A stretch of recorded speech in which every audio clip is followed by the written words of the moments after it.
శ్రీకాకుళం నుంచి వచ్చారు వాళ్ళు. Give them a big round of applause. నమస్కారం అండి. ఇందులో తండేలు ఎవరు? తండేలు అంటే తెలుసు కదా, ఓనర్ కాదు లీడర్ అని. సో తండేలు ఎవరు? నా పేరు రామారావు. రామారావు గారు. రామారావు గారు, మీరు 15 నెలల పాటు అక్కడ పాకిస్తాన్ జైల్లో ఉన్నారా? ఉన్నామండి. ఓకే. మీతో పాటు ఎవరెవరు వచ్చారు ఇప్పుడు? ప్రస్తుతానికి ఇప్పుడు 7 వచ్చాం. ఓకే. తర్వాత అందరూ వలసలు వెళ్ళిపోయారు బతుకు తెరువు కోసం. ఓకే. నేనైతే ఇక్కడ ఉండిపోయాను. అప్పుడు నేను ఊర్లో ఉండిపోయాను. నేను అంటే ఇప్పుడు ఈ పడవ వేసుకొని వెళ్ళేటప్పుడు అందులో రకరకాల పనులు చేస్తూ ఉంటారంట కదా. అంటే కొంతమంది వంట చేస్తూ ఉంటారు, కొంతమంది చేపలు పడుతూ ఉంటారు. అలా వేరే వేరే వాళ్ళు కూడా వచ్చారా ఇవాళ? వచ్చారండి. మీరు? మీ పేరు? రాజు. రాజు. ఓకే. కిషోర్. వాళ్ళ లాగుతారు. ఓకే. మీరండి? మీ భార్య. ఓకే. ఇందులో ఇంకో విషయం కూడా తెలిసింది. ఒకళ్ళు ఎవరో అక్కడ ఉన్నప్పుడు, జైల్లో ఉన్నప్పుడు ఇంకొకళ్ళు భార్య కడుపుతో ఉన్నారు అని. మీరేనా? సో మీరు కూడా ఆ తర్వాత ఢిల్లీ. అచ్చా, పాప. ఓ బుజ్జి తల్లి, నువ్వేనా బుజ్జి తల్లి? మా భార్య గారు. ఓకే. అప్పుడు జైల్లో ఉన్నాను నేను. ఓకే. ఏమైనా చెప్పాలనుకుంటున్నారా? అంటే ఇది సామాన్యమైనటువంటి విషయం కాదు. ఆ పాకిస్తాన్ జైల్లోకి వెళ్ళి అందులో నుంచి మీరు బయటకి రావడం అనేది చిన్న విషయం కాదు అది. సో దీని గురించి ఏమైనా చెప్పాలనుకుంటున్నారా? అంటే మాది డిమచ్చిలసం పంచాయతీ, కేమచ్చిలసం, ఎక్కడో మారుమూల గ్రామం అది. మాకు ఆ 2018లో అనుకోకుండా సంఘటన జరిగింది. జరగకూడదు. ఎంత బాధగా ఉంది, ఇప్పుడు చాలా హ్యాపీగా ఉంది. ఇక్కడ హైదరాబాద్ వరకు వచ్చామంటే మెయిన్ కారణం రైటర్, ఈ సినిమా రాసిన వారికి కార్తిక్ గారికి కృతజ్ఞతలు అండి. ఎందుకంటే ఆయన ద్వారా ఇక్కడికి వచ్చామండి మేము, అంతే కదా. తర్వాత ఇక్కడికి వచ్చిన అల్లు అరవింద్ గారికి, చంద్రమోహన్ రెడ్డి గారికి, నాగ చైతన్య గారికి, సాయి పల్లవి గారికి అందరికీ కృతజ్ఞతలు అండి. మీకు జరిగిన సంఘటన ఏమైనా చెప్పాలనుకుంటున్నారా? అంటే అలాగే జరగకూడదు. అప్పుడు మా ఆవిడ ప్రెగ్నెంట్ 7 నెలలు. ఊరు రావాలనుకుంటున్నాను. ముందే ఫోన్లో మాట్లాడుకుని వెళ్ళాను. అంటే ఇదే లాస్ట్ ట్రిప్, నేను సెలవు మీద వస్తాను 4 రోజులు అని చెప్పేసి ఏటకి వెళ్ళాను. నేను వెళ్ళేటప్పటికి 29 రోజులు అయిపోయింది. ఒక్కరోజు ముందు కళాశాల బండరు కూడా ఐస్ అయిపోయింది. చేపల మీద వేయడానికి ఐస్ కూడా లేదు. నువ్వు ఉంటానంటే ముందుపడి పడతాను, వద్దు వెళ్ళిపోతావు నాకు చెప్పారు వాళ్ళు. కానీ చేపలు ఎక్కి పట్టడం తండేలకేట్ అంటే ఎంత చేపలు పట్టుకెళ్తే ఓ 10-15 లక్షలు వచ్చినా మనకు పేరు ఉంటుంది అందులో. ఎంత మెయిన్ తండేలు తీసే లీడర్ అంటారు అక్కడ. రామారావు అందరు డ్రైవర్ల కన్నా ఎక్కువ చేపలు పడుతున్నాడు అని పేరు ఉంటుంది మాకు అక్కడ. అలాగే ఆ చేపలు ఎక్కి పడుతుంటే ఆ బోట్ల కల్లా నా వెంటే పంపిస్తారు వాళ్ళు. అంటే నేను ఎక్కడ వాళ్ళు వేస్తే అక్కడ వాళ్ళు వేసేస్తుంటారు. మాకు వైర్లెస్ ఉంటుంది అక్కడ. ఇక్కడ వచ్చేస్తుంది వేసేస్తానంటే వాళ్ళందరూ వాళ్ళు వేసేస్తుంటారు. అలాగా మెయిన్ తండ్రిలు అంటారు నాకు, వెనకాల వస్తుంటారు. అంటే రామారావు ఎక్కువ చేపలు తెస్తే ఆ రామారావు వెంట వెళ్ళండి, ఆయన ఎన్ని రోజులు చేస్తే అన్ని రోజులు ఆయన వెనకాల రండి అంటారు వాళ్ళు. అది అంటే వచ్చే టైంకి మా భార్య 7 నెలలు ప్రెగ్నెంట్. కానీ రావాలనుకున్న టైంకి తెల్లవారుతుంది. అనుకోకుండా లేవి, పాకిస్తాన్ లేవి అని నాకు తెలియదు.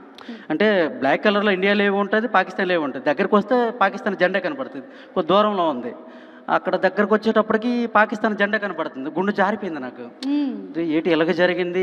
ఈ బ్యాచ్ మొత్తం నన్ను తప్పుగా అనుకుంటారు, ఈయన వెనకెత్తలు నన్ను నమ్ముకొని పంపించారు. చాలా ఫీల్ అయ్యి ఏడుపు వచ్చింది. కానీ తప్పదు. అప్పుడు వీళ్ళకి దగ్గర చెప్తే అలాగా ఈవిడ కూడా తెలియదు పాపం. మాకు అక్కడ తీసుకెళ్ళిపోయి ఒక 20 కిలోమీటర్ దూరంలో వదిలేశారు అక్కడ. అంటే మీరు తినండి, మీకు వదిలి ఇడిచిపెట్టేస్తామని చెప్పారు వాళ్ళు.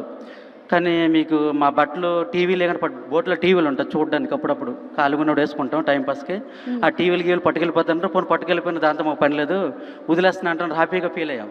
ఆ తర్వాత మళ్ళీ వెంటనే సడన్గా మళ్ళీ మాకు వైర్లెస్ వచ్చింది, తీసుకొచ్చేసి జైలుకి తీసుకెళ్ళిపోమని మాకు వచ్చిందంటే మళ్ళీ గుండె అయిపోయినంత పని అయిపోయింది. పాకిస్తాన్ అంటే భయం కదా.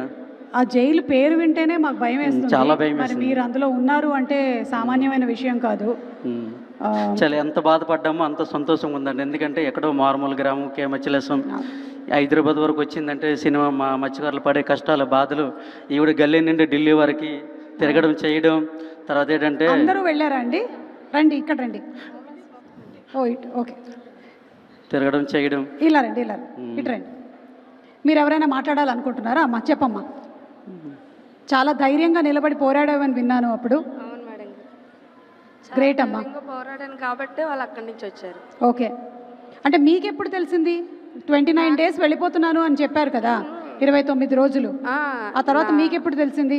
నాకంటే 29 డేస్ అయ్యాయి. అతను వేటలోకి వెళ్ళి చెప్పారులే ముందే డెలివరీకి వస్తానని చెప్పిన తర్వాత 29 డేస్ అయ్యాయి, రేపు 30 డేస్ కదా వస్తారు అనేసి మొబైల్ చేతితో పట్టుకొని చూస్తాను నేను బట్టి ఫోన్ వస్తుంది మాకు. వస్తున్నాను జట్టికి అని ఒక ఫోన్ వస్తుంది. అలా చూసేలోపు ఈలోగా వేరే వాళ్ళు ఫోన్ చేసి మీ ఆయన, మీ అన్నయ్య, వేరే వాళ్ళు, మీ ఆడబడుచు వాళ్ళ ఆయన ఇలాగ పాకిస్తాన్కి దొరికిపోయారు అని తెలిస్తే మేము కొంచెం షాక్లోకి వెళ్ళిపోయాం అనమాట. పాకిస్తాన్ ఏంటి, అసలు పాకిస్తాన్ అని పేరింటేనే మనకు భయం వేస్తుంది, అలాంటిది పాకిస్తాన్కి దొరికిపోయారంటే ఇంకా భయం వేస్తుంది కదా. అలా అని కొంచెం షాక్లోకి వెళ్ళిపోయాను. ఈలోగా తర్వాత ఇలాగ దొరికిపోయారు, కరాచీ జైల్లో వేస్తారు, ఇక మరి రారు అన్నట్టు ఇలాగ తెలిసాయి. కానీ మా ధైర్యం కోల్పోలేదు మేము. ఒక పక్క భయం ఉన్నా సరే ఇంకో పక్క వస్తారులే, ఏడ్ చేస్తారు, చంపేస్తారు ఏంటి అనేసి ఒక పక్క. మొత్తానికి ఏంటంటే మగవాళ్ళందరూ అక్కడ ఇరుక్కుపోయినా సరే ఆడవాళ్ళందరూ నడుము కట్టుకొని ఇక్కడ ఉండేటువంటి కుటుంబ సభ్యులందరూ వెళ్ళి వాళ్ళని విడిపించి మరీ ఇక్కడికి తీసుకొని వచ్చారు. నిజంగా గ్రేట్ అమ్మా. గట్టిగా ఒకసారి చప్పట్లతో వీళ్ళకి అభినందనలు తెలియచెప్పండి. Thank you so much. మీ ఏదైతే జరిగిందో రియల్ ఇన్సిడెంట్ దానికి సంబంధించిన అంశం కూడా మనం తండేల్ సినిమాలో చూడబోతున్నాము. February 7th థియేటర్స్లో కలుద్దాం మిమ్మల్ని అందరినీ. సక్సెస్ మీట్లో కలుద్దాం. ఓకే. అలాగే మనకి ఈ మధ్యకాలంలో ఇండియన్ ఐడల్ ద్వారా బాగా పాపులర్ అయినటువంటి Kamakshi and her team perform చేయబోతూ ఉన్నారు. ఈ సినిమాలోని 3 సాంగ్స్ని వైలిన్ అండ్ ఇన్స్ట్రుమెంట్స్తో వారిని వేదిక మీదకి ఇన్వైట్ చేస్తున్నాము. సుమా గారు ఒక రిక్వెస్ట్. ఏమండి?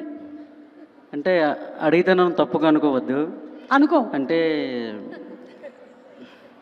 ఏదైనా సినిమాలో ఏదో ఒక పాత్ర ఇస్తాను కోరుకుంటాను నేను.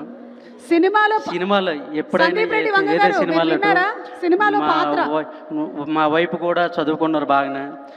సినిమాలో ఏదైనా పాత్ర ఇస్తారని కోరుకుంటున్నాను. రిక్వెస్ట్. తండేల్ 2 పర్వాలేదు, తండేల్ 2 వచ్చినా పర్వాలేదు. తండేల్ 2లో పాత్ర వేసేద్దాం.